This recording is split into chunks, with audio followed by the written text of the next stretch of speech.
So ఒకటి మాత్రం చాలా స్పష్టం, ప్రజాబలం ఉన్నోడే నాయకుడు, పైసలున్నోడు నాయకుడు కాదు. గుర్తుపెట్టుకోండి, ప్రజాబలం ఉన్నోడే నాయకుడు. మీ వెనకాల ప్రజలు ఉన్నప్పుడే మీరు లీడర్ గా, నాయకుడిగా గుర్తింపు పొందినట్టు లెక్క. సో డబ్బు నుండి 2000 5000 ఇస్తే నేను లీడర్ అయిపోయినా, వాళ్ళందరికీ డబ్బులు ఇచ్చినా, లేకపోతే వాళ్ళ ఇంట్లో ఎవరో చచ్చిపోతే 25 కిలోల బియ్యం ఇచ్చినా, 5000 రూపాయలు ఇచ్చినా వాడు లీడర్ కాదు. ఆపదలో ఉన్నప్పుడు వెళ్లి ఆదుకున్నోడు లీడర్. ప్రతిరోజు ప్రజలకు అందుబాటులో ఉన్నోడు లీడర్.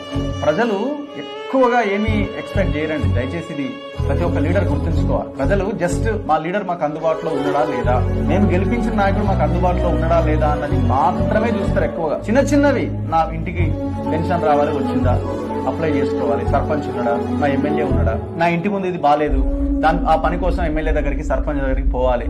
అంతకు మించి మీరేదో బంగారం తెచ్చిపెట్టాలి, కోట్లు తెచ్చిపెట్టాలి, మీరు పైసలు ఇవ్వాలి, ప్రజలు అసలు దాని గురించి ఆలోచించారు. ప్రజలకు అందుబాటులో ఉన్న వాళ్ళు, పైసలు పంచకుండా గెలవాలి అనుకుంటున్న వాళ్ళు, ప్రజా సేవ చేయాలనుకుంటున్న వాళ్ళు మాత్రమే సర్పంచ్లకు పోటీ చేయండి. ప్రజలు కూడా ఆలోచించాల్సింది, అట్లాంటి నాయకులను ఎన్నుకునే ప్రయత్నం చేయండి. ప్రతిరోజు మీకు కనబడాలి.